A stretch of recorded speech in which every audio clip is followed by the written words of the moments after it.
Let us recapitulate first, right? Here in the poem, the poet Pablo Neruda, he right in the beginning, if you just see his picture, and there is a quote by the poet where he says, "In the midst of my struggles, I realized that my mission on this earth is to spread joy." And this very thought is very clearly reflected in this poem, Keeping Quiet.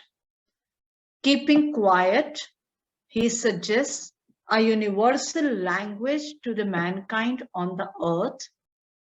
What for? To fulfill the mission of achieving peace, fraternity, brotherhood, unity on the earth.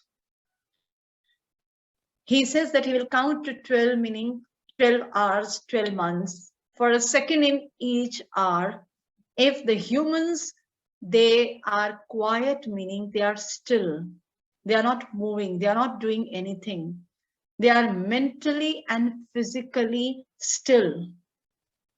It would allow them the time to review, to analyze, to self-examine their actions, their activities, and see their consequences, the outcomes, the results. And then they would introspect their feelings. Then they would react or respond to those consequences, which would help them in making the future of the generations to come. So silence, when he says, it does not mean that the humans have to be sitting idle. No. That stillness, that silence, that quietness, that means that to spare some time to spend on introspection and retrospection. This is what he has emphasized on. Just as, for example, in the first stanza, he said that we should not speak any language, because the languages, they give you different identities. They give you barriers. They discriminate the humans. But silence has no language, so it would become universal language of the people all over the world. And there would be no different identity. All the humans would be identified alike. And then he says it would be an exotic moment. It would be a very unique moment when there is no work done, when there is no noise, when there is completely calm. Why? Because it would be going to happen for the first time. It has never happened before. And if this stillness is there, then only the fishermen, they would stop fishing for a while. So many fish and whales would be saved. And the salt gatherers, they would also stop gathering salt. They would save their hands. They would look at their hands to know, to understand how they had destroyed their hands by gathering salt. Right? Now we continue to the next stanza. In the next stanza, what he says, those who prepare green wars, wars with gas, wars with fire, victory with no survivors, would put on clean clothes and walk about with their brothers in the shade, doing nothing. What I want you not be confused with total inactivity. Life is what it is about. Try to understand. Those who prepare green wars, they are the humans. Who are those who prepare green wars? Humans. Humans who prepare, who fight green wars. Green wars meaning those who destroy. Those who destroy the green assets of the earth. How? By deforestation, by pollution. They are exploiting the green wealth, the green assets of the earth.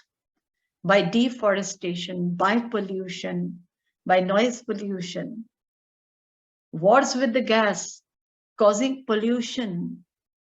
wars with fire. This is using nuclear weapons. Nuclear weapons also destroy the nature, right?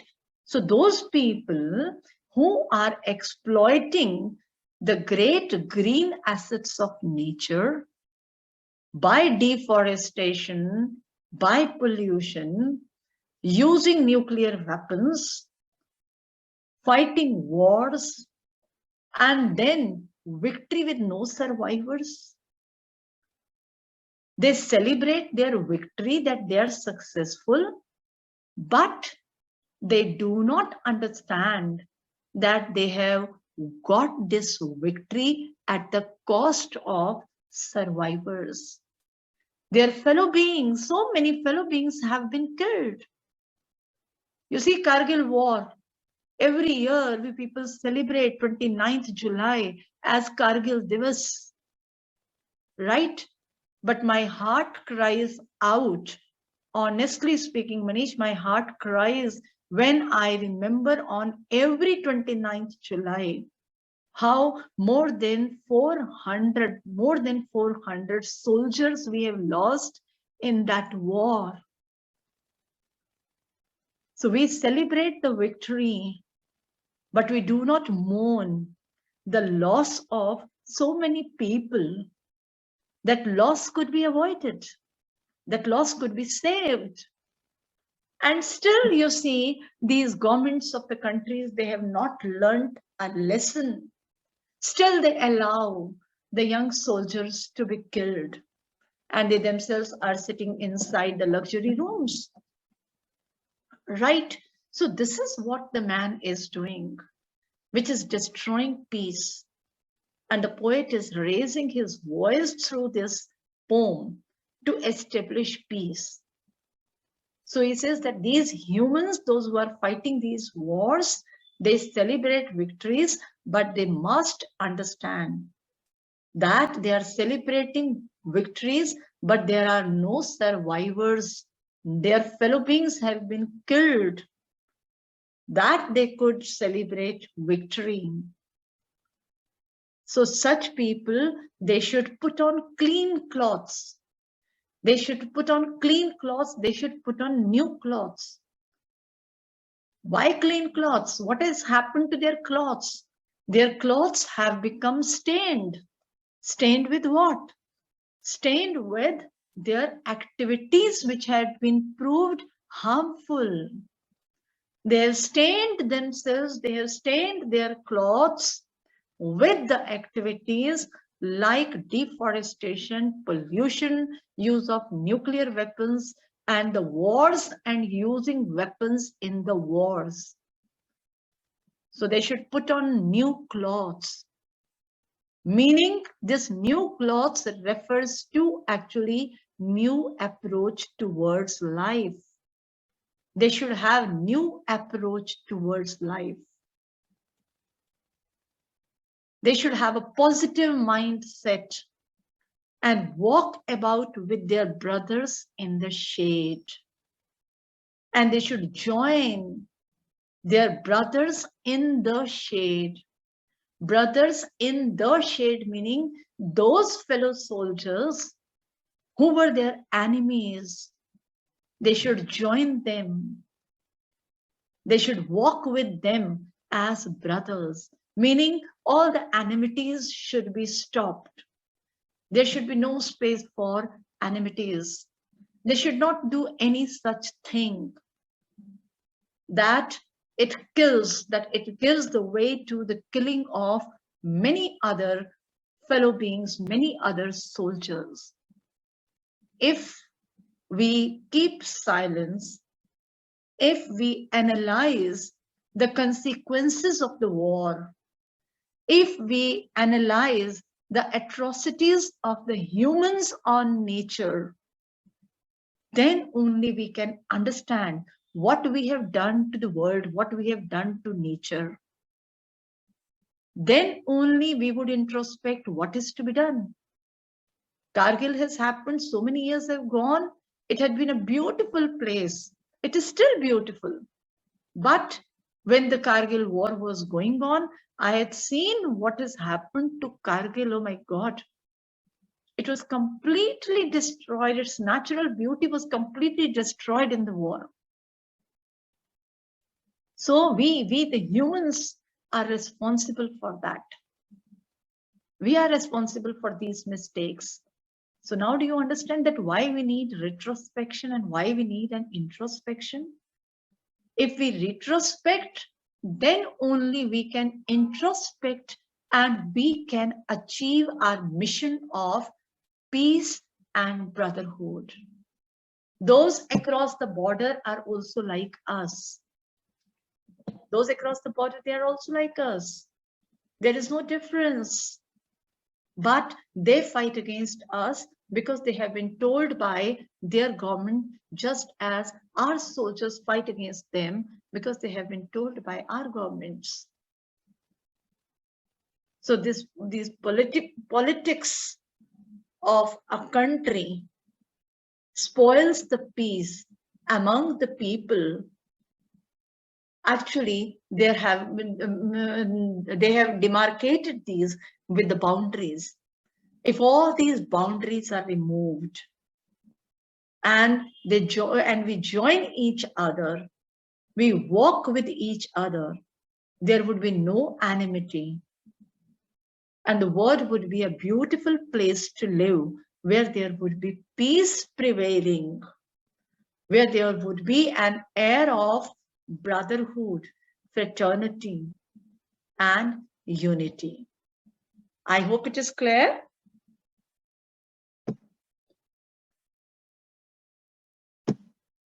Okay, the next stanza. What I want should not be confused with total inactivity. Now here in this stanza, what the poet is doing, the poet is justifying. He is justifying, he is clarifying his idea of keeping silence. He says that when I ask you to keep silence, when I ask you to keep still, that does not mean that you become inactive. That does not mean that you become idle. So the humans, the readers, they should not be confused with this idea, this concept of keeping silent. It does not mean total inactivity. Life is what it is about. Life is what it is about, meaning life is meaningful. Life is meaningful. I want no truck with death. He says, life is meaningful. We have to live the life. But yes, for a moment, if we are silent, meaning for a moment, if we retrospect on our activities, then it can definitely make the life better. Because I want no truck with death. The poet says, I want no truck with death. Now, this statement clearly suggests that poet had also experienced the repercussions of war. If you remember yesterday, I told you that he had also seen the war. He had also struggled. He had also experienced the same. So he says, I want no truck with death. He does not want to see the trucks loaded with the dead bodies of the soldiers. How painful it is when a soldier is martyred, his dead body reaches home, however wrapped in the national flag, however with great honor, the dead soldier is sent off. But it is very painful. If he had been alive, he would have given a lot to the nation. But by these activities, these negative activities of the humans, a young life is lost. So that clearly shows that the poet is pained to see the countries, the people warring with each other, resulting in the death of soldiers, death of humanity, death of humans.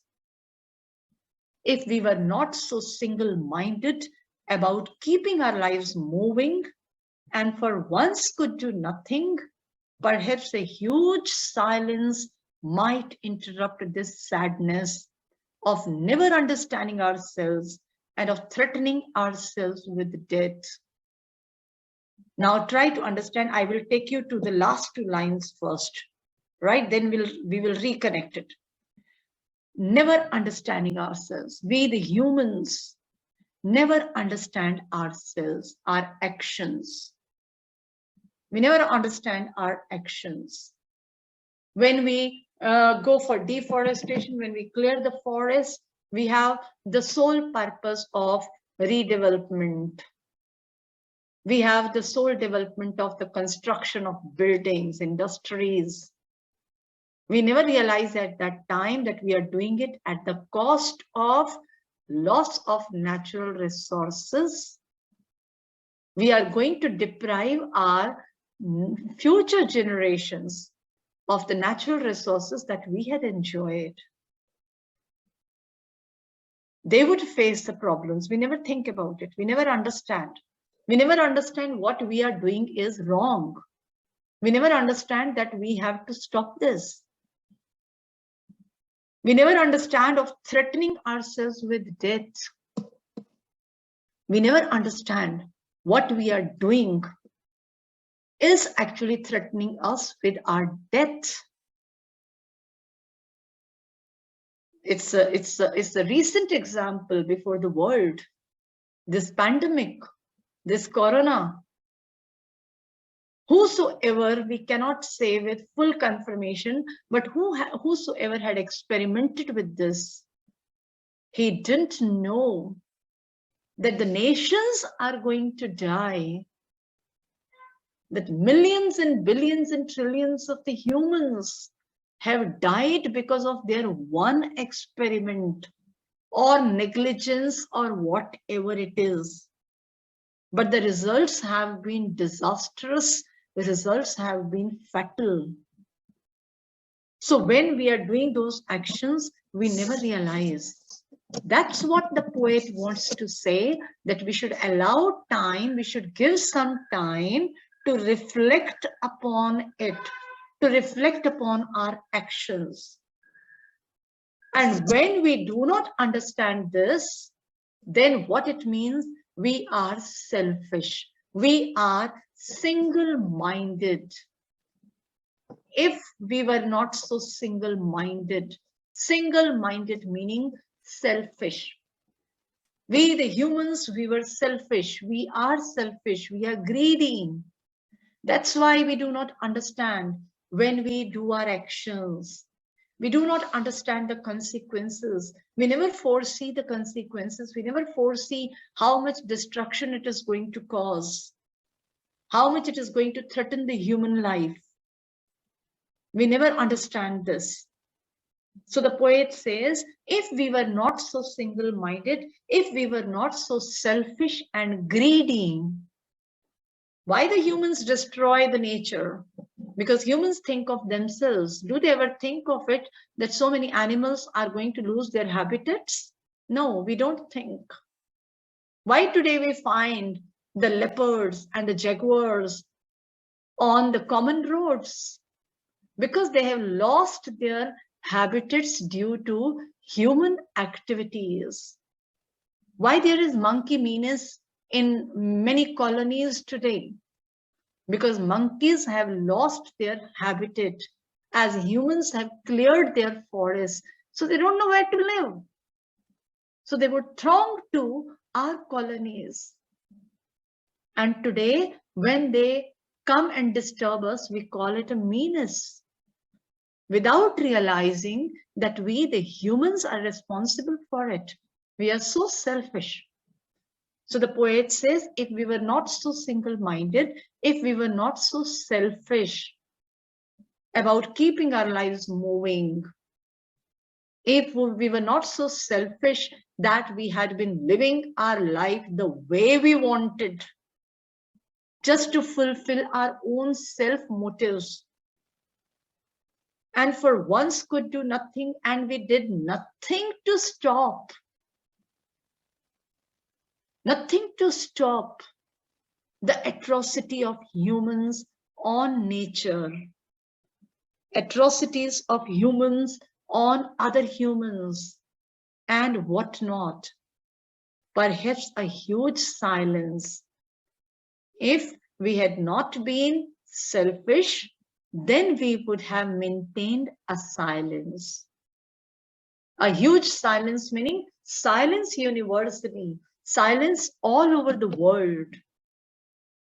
Meaning we would have reflected upon the results of our activities. And that reflection, that might interrupt, that might stop. If we had reflected upon these activities, we would have realized the consequences, and that realization, this might have helped us.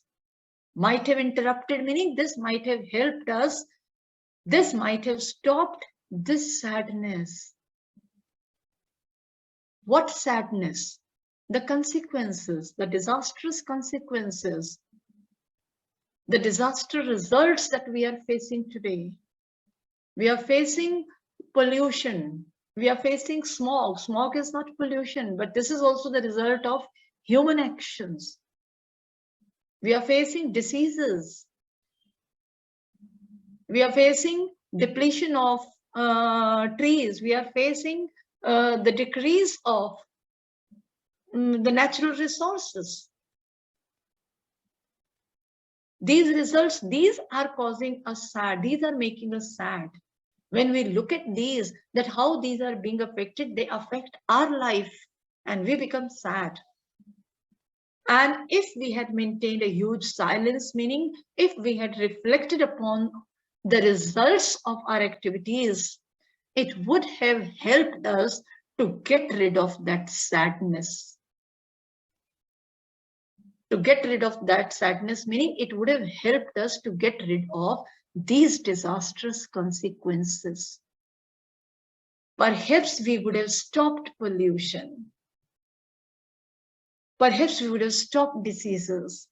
Perhaps we would have saved the earth from ailing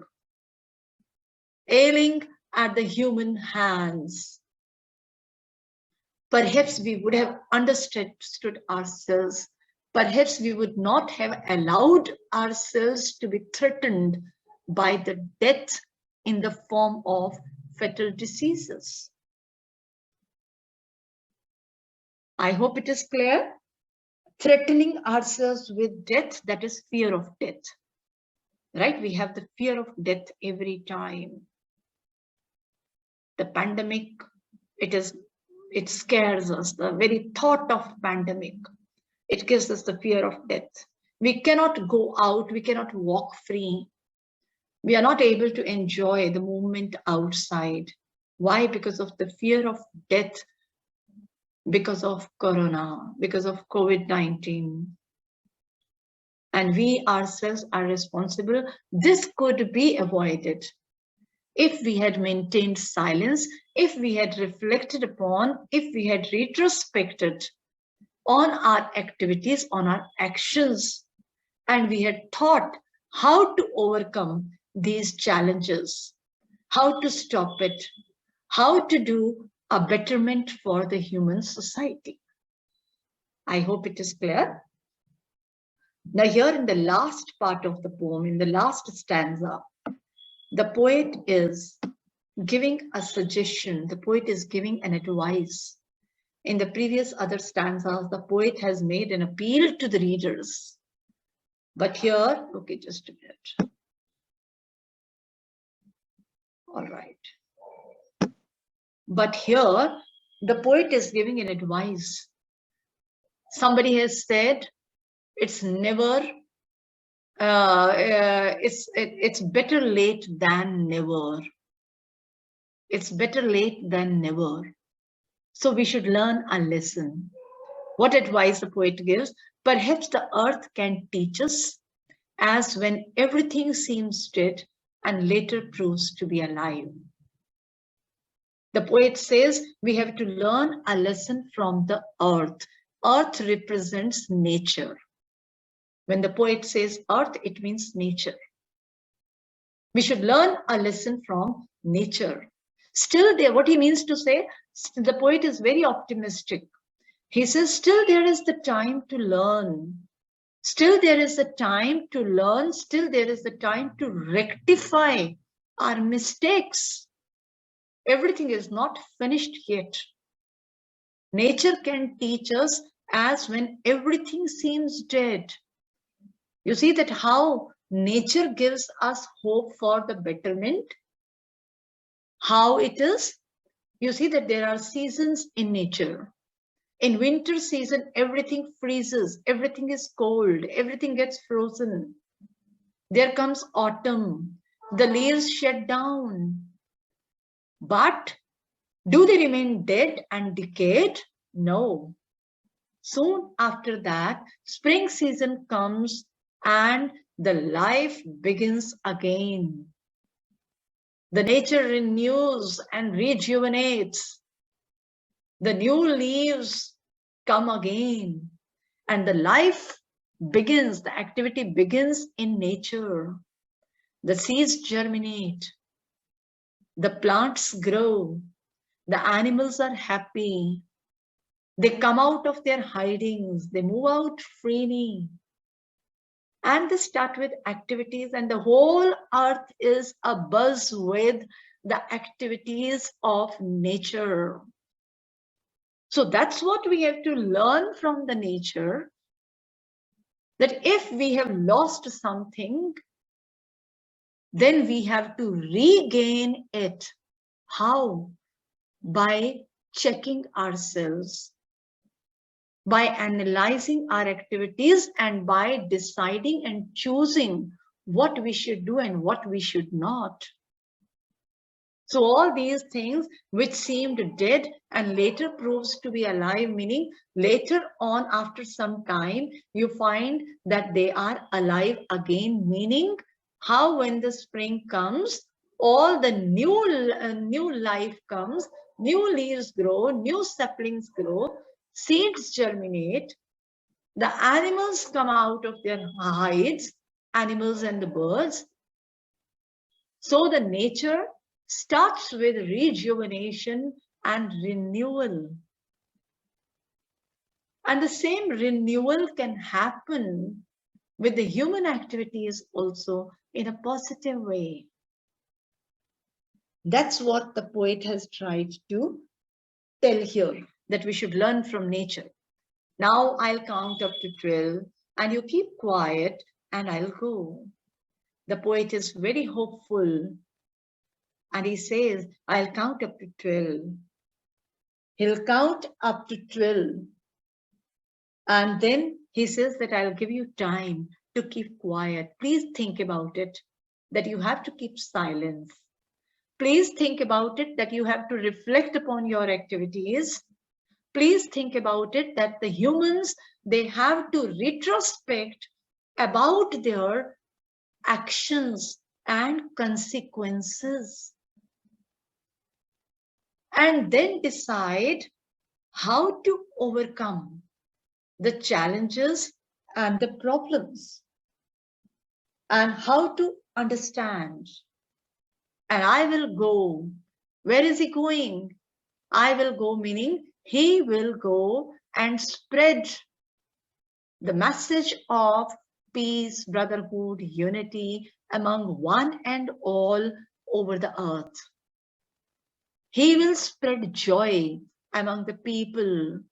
If the humans, they understand that they have to restrict themselves from doing harm to nature, doing harm to humans, that they have to do something, they have to wake up and they have to do something for the upliftment of the society, for the upliftment of the nation, and all the humans all over the world, they have to be united for this cause. Because earth, the nature, belongs to one and all. Nature is not discriminatory. The nations are not discriminatory. The society is not discriminatory. We have caused this discrimination. It's the same for all. If we stop our atrocities on humans, on nature, it means we are being respectful. That's what is the message in keeping quiet. That's all. Yes. Any problem in this poem?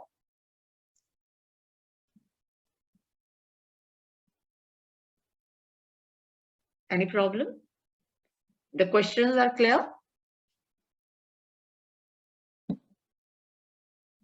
Okay, fine. Fantastic. So I'll stop it here.